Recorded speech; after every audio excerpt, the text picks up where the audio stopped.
Recently দর্শক আপনারা লক্ষ্য করছেন ফেসবুকে ঢুকলেই আপনারা মই মই শব্দটা দেখতে পাচ্ছেন। এটা মূলত একটা রাশিয়ান শব্দ যার অর্থ আমার। কিন্তু এটা আমাদের দেশে যারা ফেসবুক চালান এটা তারা অনেকে ট্রোল হিসাবে ব্যবহার করছেন। কারণ এর একটা কারণও রয়েছে। যেমন আমাদের দেশের এক বিখ্যাত জন্ম নিয়ন্ত্রণ কোম্পানি সেন্সেশন তারা তাদের বিজ্ঞাপনে এটা পুরুষের আসল শক্তি হিসেবে বুঝিয়েছে। সেজন্য এটা অনেকে খারাপ অর্থ মনে করে। মই মই নামে মূলত রাশিয়ান একটি গান রয়েছে যার দ্বারা একটি ছেলে ও মেয়ের প্রেম বোঝানো হয়েছে। তাই অনেকে না জেনেই ফেসবুকে মই মই দ্বারা ট্রোল করেন। কারণ আমাদের দেশে অনেক সেলিব্রিটি যারা নাটক করেন তারাও এটি মই মই দ্বারা পোস্ট করছেন।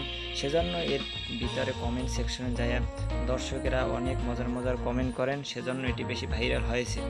মই মই মূলত কোনো খারাপ কিছু না, এটি দ্বারা একটি ছেলে মেয়ের প্রেম কাহিনী বোঝানো হয়েছে, তাই এটা অনেক না জেনেও পোস্ট করছে। তাই ভিডিওটি দেখার জন্য আপনাদের সকলকে ধন্যবাদ এবং সাবস্ক্রাইব করার অনুরোধ রইল।